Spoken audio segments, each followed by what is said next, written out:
আসসালামু আলাইকুম, আমি বেলাল আছি আপনাদের সাথে। আপনারা দেখছেন ম্যাঙ্গো পাবলিক ইউটিউব চ্যানেল।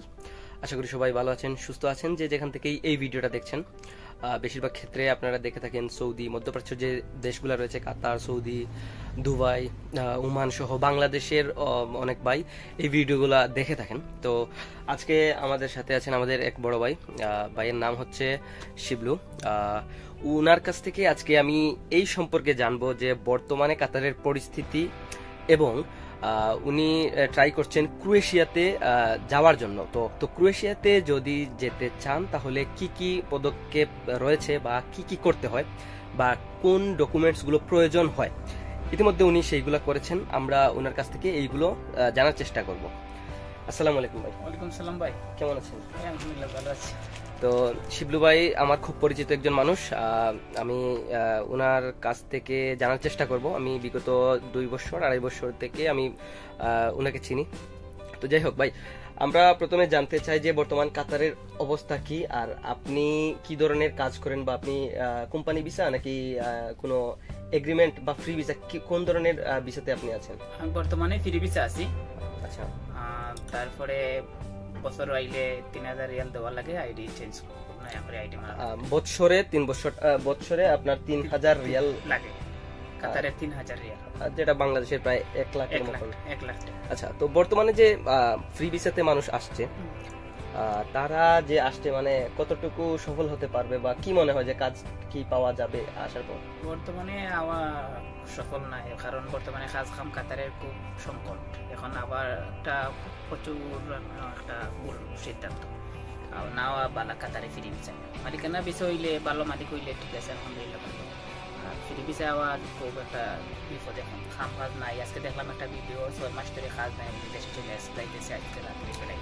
তো এইরকম অনেক পাওয়া যায় আর কি, মানে আপনার 6 মাস, 8 মাস, 7 মাস ধরে কাজ পাচ্ছেন না। তো কাজ যদি না পায় তাহলে এখানে থেকে তারা কি করবে? এটা হচ্ছে একটা কথা। এইটাই, এখানে কাতারে রুম ভাড়া ফ্রি ভিসা ঢুকাইলে রুমের খানায় ভাড়ায় 10-15 হাজার টাকা লাগে খরচ প্রতি মাসে, মানে সর্বনিম্ন 10-15 হাজার টাকা। তাহলে আপনারা যদি কাজ না পান তাহলে 10-15 হাজার আপনার প্রতি মাসে যাবে। তো আপনি এখানে কি আপনি কি ফ্রি ভিসার? হ্যাঁ, আমি ফ্রি ভিসা। তাহলে আপনার কি অবস্থা, কাজ কাম কিভাবে? আমি আবার পরে আলহামদুলিল্লাহ আমি 6 বছর চলিয়া যাইতেছে, কারণ আমি এক জায়গায় কাজ করতেছি। এই জায়গায় আমি মানে আপনি একটা জায়গায় আগে থেকেই মানে সেটেল আছেন? সেটেল আছে, হ্যাঁ, এখানে কাজ করতেছি। এখানে আমি প্রচুর দিন হয়ে গেছে, আমার আপনার কাজ চলতেছে এখানে। তো যেটা মূল বিষয় আর কি, আমার অনেক মানে সাবস্ক্রাইবার কমেন্ট করেন, অনেক ভাই কমেন্ট করেন যে জানার জন্য যে এইখান থেকে মানে কাতার থেকে কি ইউরোপে যাওয়া সম্ভব বা পসিবল, এইরকম কোনো উপায় আছে কি না? কাতার থেকে যাওয়ার সম্ভব আছে, তবে অনেক জায়গা আছে, রোমানিয়া আছে, ক্রোয়েশিয়া আছে, পর্তুগাল, ইউকে আছে, যেখানে গ্রিস আছে। আচ্ছা, তবে বেশি অংশ আমি জানি ক্রোয়েশিয়া ভিসা হইতেছে কাতার। আচ্ছা, ক্রোয়েশিয়া যদি আমি যেতে চাই বা আমার অনেক ভাই ব্রাদার আছে, সাবস্ক্রাইবার আছে, তারা যেতে চায়, তাহলে আমরা কিভাবে কি করতে পারি বা কি কি ডকুমেন্টস প্রয়োজন, আপনি যদি প্রথম থেকে একটু আমাদেরকে বলেন। কাতারে প্রথম ডকুমেন্ট হিসেবে আপনার মোবাইল থেকে মেত্রাজ পয়লা চালু করতে হবে। আচ্ছা, মেত্রাজ যে জিনিসটা আছে, মেত্রাজ, আপনারা সেইটা কি করতে হবে? ওপেন করতে হবে। হ্যাঁ, ওপেন করতে। আচ্ছা, ওপেন করার পরে মেত্রাজটাকে আপনি যদি নিজে পারেন না, আপনার ব্যাংক কার্ড থাকে না, টাইপিং এ যাইবেন। টাইপিং এ গেলে বলবেন ভাই আমি পুলিশ ক্লিয়ার দরকার। উনি বলবে কোন দেশে যাইতেন, তাইলে তুমি বলবে ক্রোয়েশিয়া যাইতাম। তখন উনি টাইপিং ওরা ঠিক ওকে মাইরা কইরা দিব। কাতারের 20 রিয়াল নিব, 15 থেকে 20 রিয়াল নিব। নেওয়ার পরে আপনার 2-3 দিন 4 দিন কেউ 1 সপ্তাহ লেট লাগে পুলিশ ক্লিয়ার ওকে হয়ে গেলে। তারপরে এখন আপনি টাইপিং থেকে তুলিয়া হাতে লইয়া নিবে।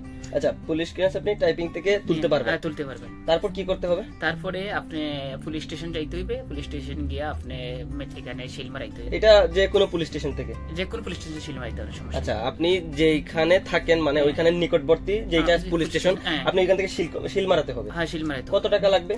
কাতারের 100 রিয়াল লাগবে। আচ্ছা, কাতারের 100 রিয়াল লাগবে। আর প্রথমে টাইপিং করতে, টাইপিং থেকে বের করতে 20 রিয়াল ধরলাম, 20 রিয়াল। আর তারপর ওইখান থেকে আবার 100 রিয়াল। আচ্ছা, তারপর কি করতে হবে? তারপরে সিল মারাইয়া আইসা করবেন, আইসা পরে তারপরে আবার টাইপিং এ আসবেন, আইয়া বলবেন ভাই আমি এই পুলিশ কিরা আবার আমি এইটা অ্যাটাচ করাই লাগে, তাহলে আমার অ্যাপার্টমেন্ট লাগবে, অ্যাপার্টমেন্ট লই উনি টাইপিং এ লইয়া দিবে, তারপরে এমবেসি যাইবেন, এখানে ক্রোয়েশিয়ার এমবেসি। Croatia embassy. ক্রোয়েশিয়ার এমবেসিটা কোথায় পড়ছে? এইটা মাত্রাগাজি পড়ছে দুয়া।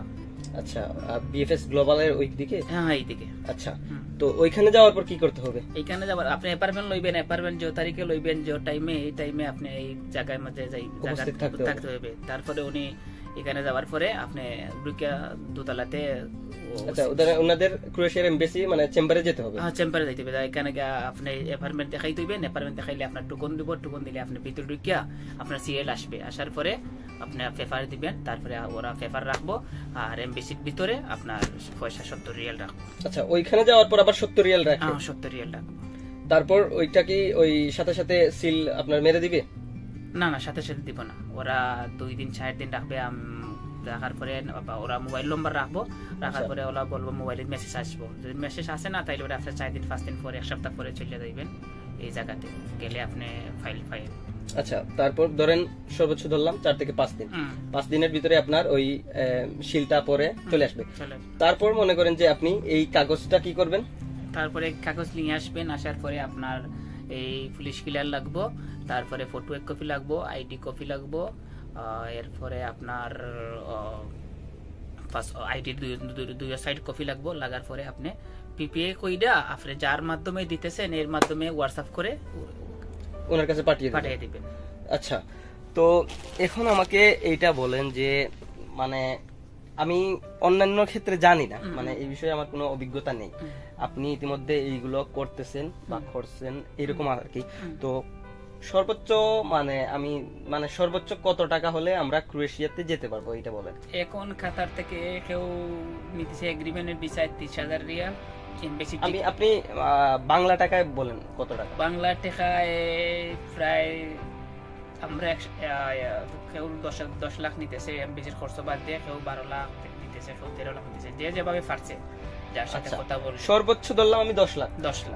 আপনি এটাতে পারমিট মানে একদম ওয়ার্ক পারমিট নিয়ে যাবেন? হ্যাঁ, ওয়ার্ক পারমিট, কোনো সমস্যা হবে না।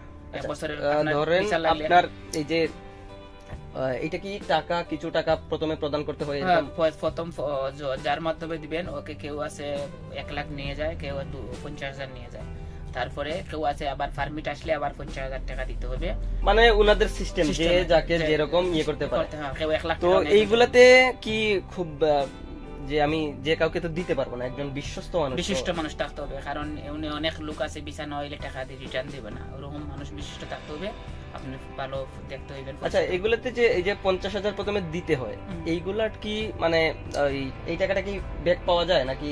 মানে যারার সাথে আপনি ফাইল দিবেন ওর সাথে কথা বলবেন, ও যদি ভালো হয় তাহলে আপনাকে ভিসা না হইলে রিটার্ন দিয়ে দিবে, আর যদি ও খারাপ হয় ডুপ্লিকেট দলাল হয় তাইলে টাকা দিচ্ছি দেবো দিরাম বলবো আপনাদের। কিন্তু প্রথমে যখন কথাবার্তা হবে তখন তো ও বলবে যে না ভিসা না হলে টাকাটা দিয়ে দিব, এটা দিয়ে দে বেশিরভাগ ক্ষেত্রে।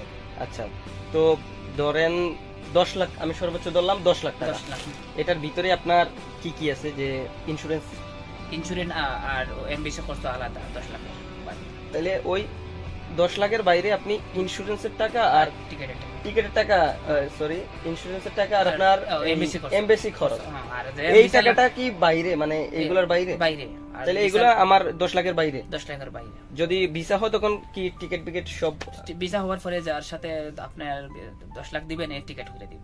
আচ্ছা, তো ওইখানে যাবার পর মানে কাজ কাম কিভাবে কি এইটা একটু? এখানে পয়লা আপনাকে কেউ আছে বিল্ডিং কন্ডিশনে কামে নিবে, নেওয়া ওখান থেকে বলবে ভাই আমি এখানে কাজে নিব তোমার, নেওয়া তারপরে আপনার কাজ ভালো লাগে না ভিসা চেঞ্জ করে দিব, আপনি কাতার ক্রোয়েশিয়ার যে কোনো কাজ আপনার বলবো এই কাজ আছে, আপনার যে কাজ আপনার ভালো লাগবে সেই কাজ চেঞ্জ করে দিবে।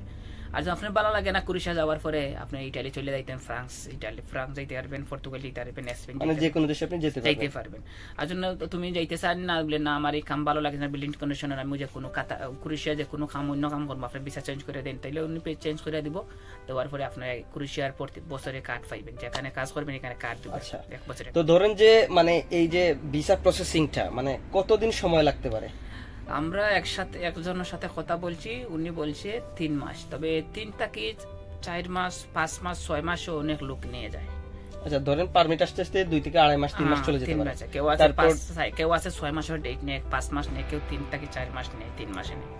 আচ্ছা দলাল বুঝি আচ্ছা এগুলা ওদের উপর নির্ভর করে যে কতটুকু সময় নিতে হবে। তবে এখন বর্তমানে যে ভিসা হবার চান্স কতটুকু?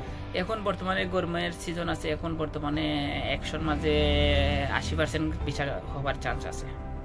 তো যারা যেতে চায় ক্রোয়েশিয়া বা রোমানিয়া বা যে কোনো দেশে, তো তারা মানে এই যে বিশ্বস্ত মানুষ আসলে বুঝবে কিভাবে? কারণ অনেকে তো আসলে মানুষ এভাবে খুঁজতে হবে যাতে আপনার পরিচিত আছে, এই লোকের সাথে এই লোক পরিচিত, আপনার জানা আছে, আপনি উনি ভালো মানুষ, ওনার টাকা দিলে ওর সাথে আবার রিটার্ন টাকা পাইবেন, এরকম লোক খুঁজতে হবে। আর যে কোনো লোকের সাথে টাকা দিয়ে আবার টাকা রিটার্ন পাইবেন না, কারণ দলালের অভাব নেই, টাকা মাইরা দিব। তো যাই হোক, এই হচ্ছে ক্রোয়েশিয়াতে কি কি ডকুমেন্টস প্রয়োজন বা কি করতে হয় বা কিভাবে করবেন সেইটুকু মনে করেন যে আমি আপনাদের সাথে শেয়ার করলাম। কারণ উনি রিসেন্টলি বলতে 4-5 দিন 6 দিন আগের ওনার সবগুলো মানে প্রসেসিং করেছে। এই জন্য ওনার কাছ থেকে আমি জানতে পারলাম যে আসলে কি কি প্রয়োজন হয় বা কি কি লাগে। আপনারা অবশ্যই যদি ক্রোয়েশিয়া বা যে কোনো দেশে যেতে চান তাহলে অবশ্যই এগুলো একটু ফলো করবেন। আর অবশ্যই বিশ্বস্ত কাউকে ছাড়া টাকা দিবেন না, কারণ যদি বিশ্বস্ত না হয় তাহলে অবশ্যই টাকাটা আপনি ব্যাক পাবেন না। ভালো থাকবেন, সুস্থ থাকবেন, দেখা হচ্ছে নতুন কোনো ভিডিওতে। আসসালামু আলাইকুম।